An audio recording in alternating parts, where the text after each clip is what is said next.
Aujourd'hui, nous allons voir comment utiliser cet outil N8N pour automatiser des tâches entre différents outils, comment faire pour connecter un agent IA. Si vous cherchez à démarrer avec l'outil N8N, à apprendre les bases et à créer vos premières automatisations, vous êtes sur la bonne vidéo. Je vais vous montrer quelques automatisations que l'on peut mettre en place avec N8N. Par exemple, construire des agents IA, les connecter avec OpenAI, ChatGPT, Gemini, Claude, etc. N'importe quel agent et construire vos agents sur mesure. Vous allez pouvoir également utiliser n'importe quel template en ligne ou utiliser Claude pour générer automatiquement vos automatisations. Vous voyez par exemple ici une automatisation avec VO3 donc de Google pour générer des vidéos avec l'IA et les uploader automatiquement sur TikTok. Je vous montre également un scénario de recyclage de contenu à partir d'un article de blog ou d'une vidéo YouTube.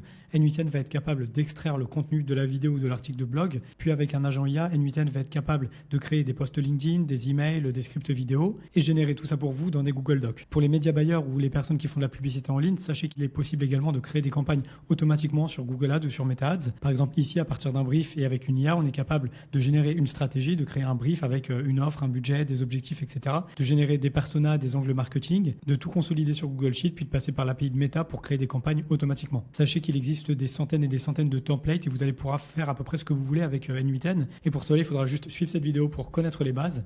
Un des points super importants avec N8N, et c'est pour cela que beaucoup de personnes utilisent également cet outil, c'est le prix. En fait, N8N propose deux types de plans. Il propose des plans dans le cloud, c'est-à-dire que vous allez payer un abonnement au nombre de tâches. Donc c'est pour ça que vous voyez des limites ici de workflow. Et plus vous allez avoir besoin d'exécution et de workflow, plus vous allez payer. Le gros avantage de N8N, c'est qu'on ne va pas passer par ça, mais on va plutôt héberger sur notre propre serveur. Et comme ça, on va voir N8N en illimité. Si on compare avec Zapier, où j'ai des clients qui payent plusieurs milliers d'euros sur cet outil sur Zapier, et on est rapidement à plusieurs centaines d'euros payés par mois, sachez qu'en hébergeant tout simplement N8N sur votre propre serveur, vous allez payer juste le prix du serveur. Donc pour moins de 6 euros, vous allez avoir N8N en illimité. Là où aujourd'hui, vous payez peut-être plusieurs centaines, voire plusieurs milliers d'euros par an avec un autre outil d'automatisation comme Zapier ou Make. Alors comment faire pour avoir N8N en illimité? Alors pour ça, on va tout simplement utiliser la fonctionnalité de VPS d'Hostinger. Et Hostinger est justement le partenaire de cette vidéo. Donc je suis très content de pouvoir collaborer avec Hostinger pour vous partager leur solution de VPS. Hostinger, c'est l'outil que j'utilise pour N8N, mais aussi pour mes hébergements, pour mes noms de domaine. Et pour moi, c'est le meilleur outil à utiliser si vous avez besoin d'un hébergement, d'un site web, d'un nom de domaine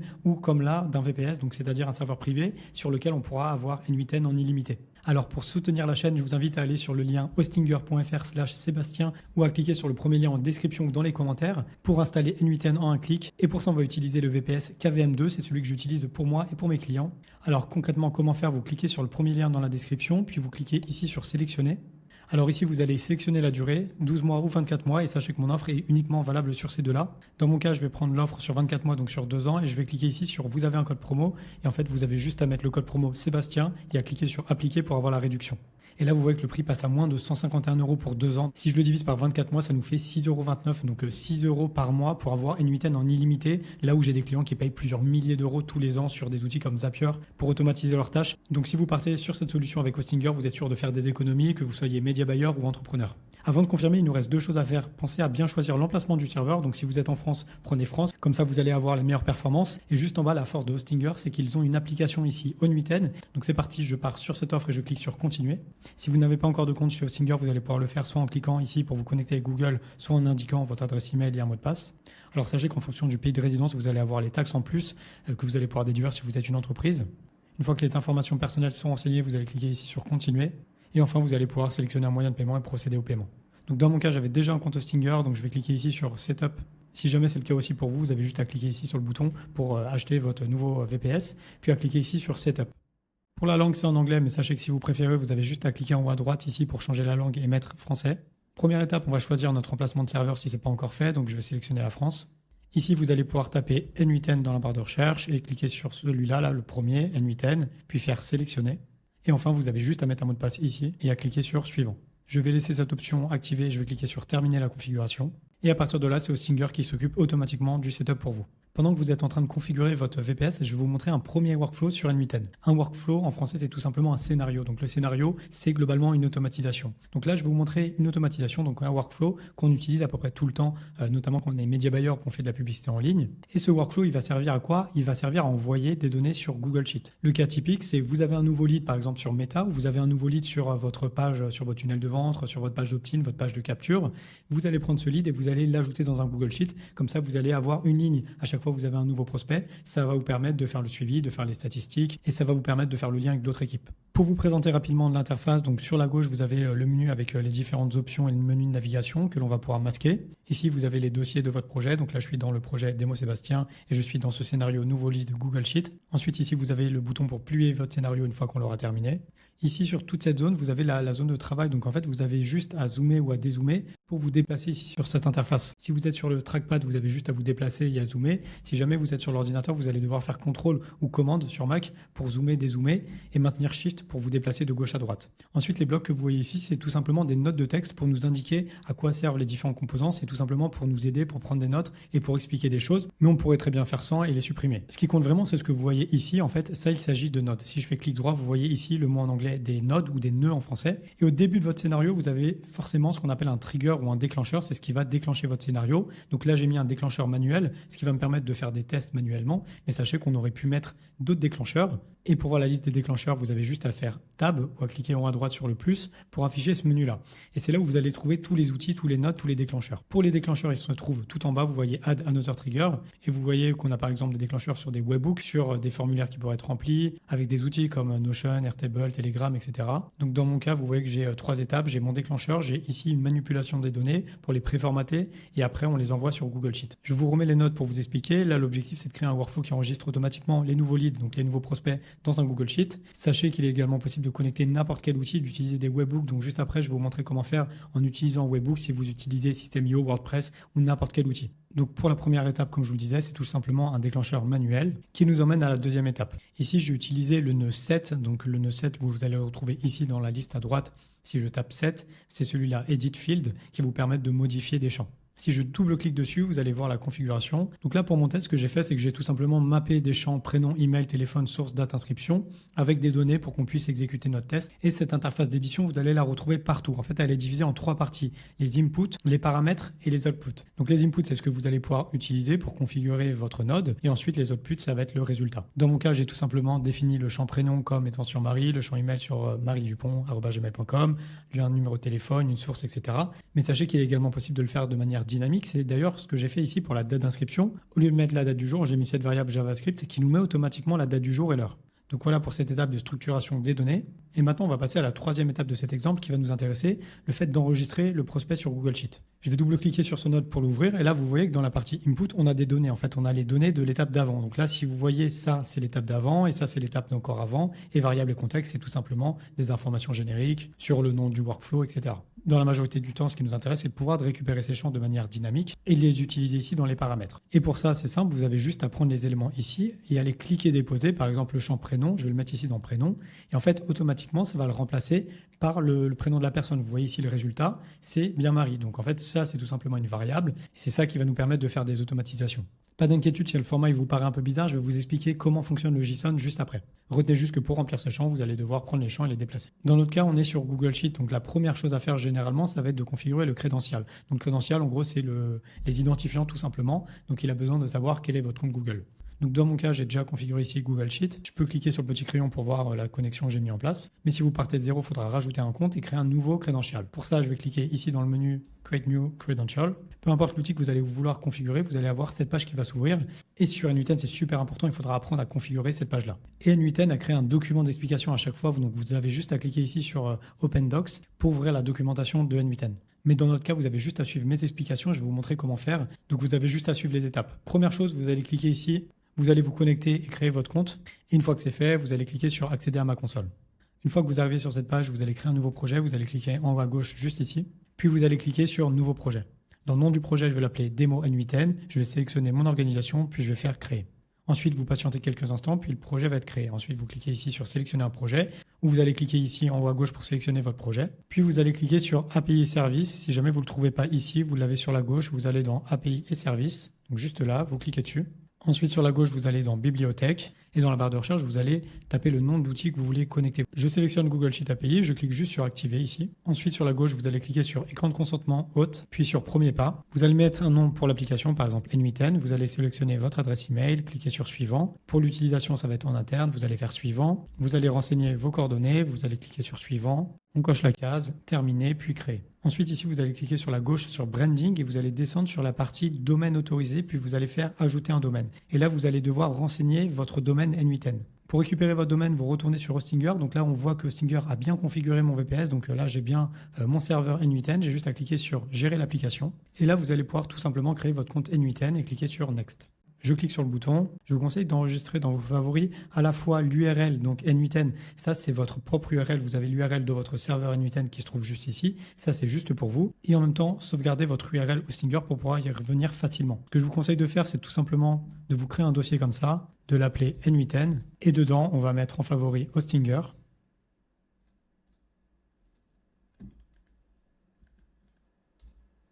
Et votre page d'accueil N8N. Et comme ça, vous allez avoir vos deux liens sous la main. Maintenant, on va copier-coller l'URL ici et revenir sur notre configuration pour Google Sheet. Et pour le domaine autorisé, vous allez le copier ici. Alors, ce que vous allez devoir garder, c'est la partie juste avant le point cloud. Donc, ça va être comme ceci, sinon vous n'allez pas pouvoir valider. Et enfin, vous allez cliquer sur Enregistrer. Voilà pour ça. Et enfin, dernière étape, on va devoir récupérer notre client ID et le client secret. Pour information, c'était les deux informations dont on avait besoin ici, client ID et client secret. Pour cela, vous allez cliquer en haut à gauche sur le menu, vous allez aller dans API et services, puis vous allez cliquer sur Identifiant, et enfin vous allez cliquer sur le bouton Créer des identifiants, et vous allez sélectionner cette deuxième option, ID client hôte. Pour le type d'application, ça va être une application web. Vous allez pouvoir lui mettre un nom, et dans la partie URI de redirection autorisée, vous allez cliquer sur Ajouter, et vous allez copier-coller cette URL dans cette case, puis faire Créer. Ensuite, vous allez retrouver votre ID client et votre code client ici. Je vous conseille de cliquer sur télécharger au format JSON juste en bas. Comme ça, vous allez toujours l'avoir sous la main. Parce que si vous fermez cette fenêtre, vous risquez de les perdre. Donc télécharge-le, puis vous allez cliquer sur copier-coller pour l'ID client et le mettre dans la case client ID. Pareil pour le code secret, il s'agit du client secret. Vous allez appuyer sur Save et enfin, dernière étape, vous allez cliquer sur Sign in with Google. J'ai sélectionné mon compte, j'appuie sur Autoriser. C'est bon pour la connexion, ça va se fermer automatiquement. Là, si vous revenez sur votre note Google Sheet, vous devriez pouvoir retrouver le compte juste ici. Si besoin de changer le nom, vous avez juste à cliquer sur le petit crayon ici et cliquer sur le nom en haut à gauche pour mettre votre adresse email, sauvegarder. Ici, dans Ressources, je vais sélectionner Sheet Within Document. Ici, pour les opérations, je vais cliquer sur App and Row, c'est-à-dire je vais rajouter une ligne à chaque fois dans mon Google Sheet, à chaque fois que j'ai un nouveau prospect. Pour l'URL, vous avez juste à créer un Google Sheet. Et dans mon cas, j'ai mis des colonnes date, prénom, email, téléphone et source. Vous récupérez l'URL, vous faites copier-coller, vous allez faire un copier-coller ici dans la case. Ensuite, dans Sheet, donc c'est-à-dire onglet, il va récupérer les onglets qui se trouvent juste en bas. Donc moi, je vais prendre Lead. Vous avez deux possibilités, soit il va détecter automatiquement vos headers, soit vous allez le faire manuellement. Je recommande de le faire manuellement, comme ça on va avoir le contrôle total sur ça. Et là, vous voyez qu'il a détecté donc date, prénom, email, téléphone et source. Donc ce que vous voyez là, ce sont tout simplement mes colonnes. Donc on va pouvoir les mapper avec nos champs dynamiques en prenant les infos depuis la gauche. Donc le prénom, je vais mettre ici, email, téléphone, la source. Et pour la date d'inscription, je vais le mettre tout en haut. Ensuite, on va devoir tester pour s'assurer que tout est OK. Je vais cliquer sur Execute Step. Et là, vous voyez que ça me confirme que ça a été bien exécuté. On voit le résultat. Donc là, tout est cohérent pour moi. Je vais revenir sur mon Google Sheet et vous voyez que j'ai une troisième ligne qui s'est ajoutée ici. Donc voilà pour la partie un peu technique mais super importante parce qu'à partir de là, vous allez pouvoir faire ce que vous voulez. Vous allez pouvoir rajouter des étapes, des nœuds. Par exemple, si vous voulez rajouter un agent IA, vous allez pouvoir le faire ici. Vous allez pouvoir prendre Gemini. Vous allez pouvoir envoyer un message sur Gmail. Vous allez pouvoir recevoir une notification sur Slack, le rajouter dans votre CRM et automatiser des workflows à partir de là. Dans mon cas, j'étais parti sur un déclencheur manuel juste pour l'exemple et pour que ça soit plus simple. Mais dans la réalité, soit on va utiliser une application déjà existante, soit un webhook. Donc je vais vous montrer dans le cas de System.io comment faire pour automatiser ça. Je vais supprimer donc mon déclencheur manuel, je vais cliquer sur la petite corbeille ici. Et je vais faire Tab pour ouvrir le menu de droite. Là, N8N me propose des triggers, donc des déclencheurs. Si je clique sur App Event, vous allez voir qu'il y a beaucoup d'applications. Mais par exemple, si je tape System.io, cet outil n'est pas disponible. Alors comment faire dans ce cas-là? En fait, tout simplement utiliser un webhook. Le webhook va vous permettre de connecter n'importe quel outil. Donc moi, je vais mettre On Webhook Call. Pour la configuration du webhook, on va devoir sélectionner la méthode POST ici, puis récupérer notre URL soit de test, soit production. Donc test pour faire nos tests. Et après, quand ça va être live, on va utiliser l'URL de production. Et ensuite, je vous montre, on va cliquer sur Listen for Test Event pour écouter les tests. Et vous allez aller dans System.io et je vais vous montrer dans System.io, on va créer une automatisation. On va aller dans Règles, on va créer une nouvelle règle d'automatisation. Donc le déclencheur, ça va être par exemple, dès que j'ai un inscrit sur ma page d'opt-in, j'ai sélectionné mon tunnel et l'étape du tunnel. Et dès lors qu'une personne va s'inscrire sur mon tunnel, ce que je vais faire, c'est que je vais déclencher une action et cette action, ça va être appeler un webhook. Et pour l'URL du webhook, je vais tout simplement copier-coller l'URL que N8N m'avait donnée qui se trouve juste ici. Je crée un mini formulaire juste pour le test sur System.io. J'ai mis mon prénom, mon adresse email. J'appuie sur cliquer ici. Là, vous voyez que c'est envoyé depuis mon compte System.io, donc avec pareil, le champ prénom, email, etc. Donc là, tout à l'heure, pour l'exemple, je vous avais montré un nœud pour structurer les données. Mais en fait, dans notre cas, on pourrait le supprimer maintenant parce qu'il est plus nécessaire et faire tout simplement la passerelle entre le Webbook et Google Sheet. Si je clique sur le Google Sheet ici, vous allez voir que mes variables sont maintenant en rouge parce qu'en fait, elles ne fonctionnent plus, elles ne correspondent à plus rien. Donc si je voulais reconfigurer ça, je vais devoir remapper les champs. Donc là, au lieu de cette variable qui correspondait à un ancien node, là, pour nous, pour le prénom, on va le chercher dans la liste. Là, on l'a, donc c'est first name, j'ai juste à le glisser ici et faire la même chose pour tous les autres champs. D'ailleurs, ce que vous voyez ici, c'est du JSON. Je vais prendre 2 minutes pour vous expliquer rapidement qu'est-ce que c'est le JSON et comment ça fonctionne. Alors pour le JSON, on va imaginer une fiche de contact. Par exemple, prénom, Sophie, le budget publicitaire 2 000 €. Est-ce qu'elle a un site web? Oui. Les plateformes, Meta et Google. Le JSON, c'est tout simplement la façon d'écrire ça, mais pour un ordinateur. Et vous voyez que ça, c'est du JSON. Pour comprendre le JSON, il faut comprendre que c'est une association de 2 choses, une clé, une valeur. La clé, c'est le nom qui sera sur la gauche entre les guillemets, et la valeur, ça sera la donnée elle-même. Si par exemple ici, je clique sur ce module, vous voyez ici qu'on a une clé avec une valeur. Ici, on a une autre clé et une autre valeur. Le JSON, c'est le format que vous allez voir partout sur n8n. C'est pour ça que je vous montre ça. Si vous cliquez ici sur JSON, vous allez voir en fait ici le JSON. Ensuite, on peut avoir du JSON de type string ou texte. C'est tout simplement du texte entre guillemets. Si je clique ici et que j'ai fait exécuter, vous allez voir qu'ici c'est entre guillemets, donc il s'agit de texte. À l'inverse du type number ou nombre, où le nombre devra être écrit comme ici, sans rien, sans aucun guillemet. S'il est écrit ici, le nombre sera considéré comme un string, donc comme du texte. Je vous montre l'exemple juste ici. Là, il s'agit bien en vers de numéros car il n'y a pas de guillemets. Ensuite, en JSON, vous avez le type booléen, c'est tout simplement vrai ou faux, mais ça sera en anglais, donc ça sera true ou false. Par exemple, ici, campagne active de point true, c'est-à-dire que la campagne est bien active. Je vous montre l'exemple. Ici, campagne active, true, CBO activé, faux. Vous avez également les arrays, donc les listes. Donc c'est tout simplement ce que vous allez voir entre guillemets. Je vous montre l'exemple directement. Ici, vous avez un guillemet au début, un guillemet à la fin. Et en fait, chaque élément est séparé par une virgule, sauf le dernier. Donc maintenant, l'étape finale, je vais vous montrer. On va essayer de configurer ce module-là. Donc je vais double-cliquer dessus. Donc là, vous voyez qu'il y a budget total. Donc il y a une clé, mais il n'y a pas de valeur. Comment faire pour avoir une valeur de manière dynamique? Parce que si on avait rempli la case, là, on aurait pu avoir la valeur à la main. Donc on aurait pu mettre un nombre, par exemple 1000 € ou 100, exécuter, et là on voit qu'on a 100. Mais si on veut le faire de manière dynamique, qu'est-ce qu'on va faire?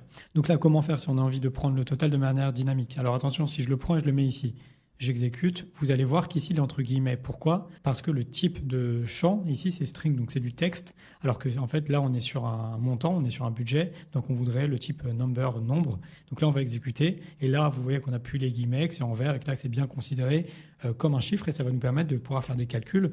Par exemple, si on veut calculer automatiquement le budget quotidien à partir du budget mensuel, ok, on sait qu'on va devoir mettre 50 € par jour sur nos campagnes, on va pouvoir le rajouter dans le Google Sheet, et ainsi de suite. Donc c'est pour ça que je voulais prendre quelques minutes pour vous expliquer le fonctionnement du JSON, notamment sur n8n, avant de passer à la dernière étape de cette vidéo sur la création d'un agent IA. Et là, ça va être un peu particulier car je vais vous montrer comment faire ça de manière automatique avec ChatGPT, avec Claude, avec Gemini. Tout ce que vous voyez ici, ça a été fait par Claude et je vais vous montrer comment faire. Alors, je vais lancer Claude, je suis sur le mode Opus 4.6 et je vais lui donner mon prompt. Crée-moi un scénario en JSON pour N8N dans lequel le trigger, le déclencheur sera un formulaire de contact et ensuite ça passera par un agent IA ChatGPT pour qu'il puisse mettre en place un système de scoring pour analyser donc la pertinence de la personne qui m'a contacté et proposer une solution adaptée en fonction de son besoin si je peux l'aider. Pour te donner un peu de contexte, je suis freelance en publicité en ligne, je propose des services comme Google Ads et Facebook Ads.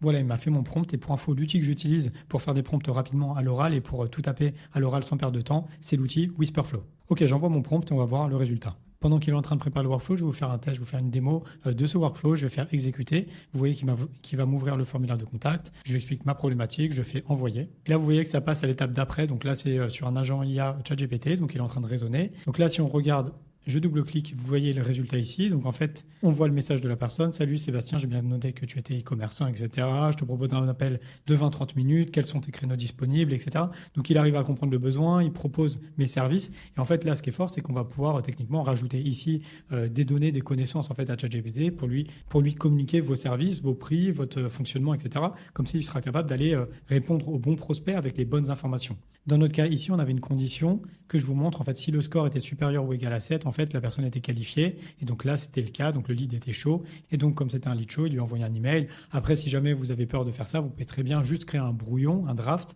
Comme ça, vous avez la réponse qui est prête à l'emploi. Vous avez juste à la modifier. Et vous n'avez pas besoin d'aller sur ChatGPT, de lui reparler de vos offres, etc. En fait, tout est automatique.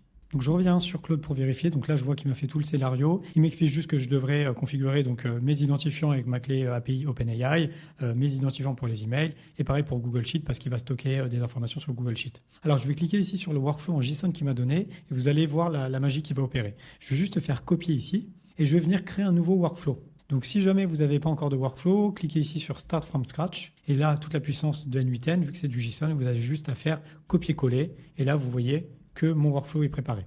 Bien évidemment, vous allez devoir vérifier chacune des étapes pour configurer tout ça, notamment au niveau des identifiants. Et je vais venir remplacer ce scénario. Je vais faire commande A pour tout sélectionner, je vais tout supprimer. Je n'étais pas satisfait du premier résultat, donc ce que j'ai fait, c'est que je lui ai demandé de m'ajouter des notes à chacune des étapes pour comprendre en fait de quoi il s'agissait.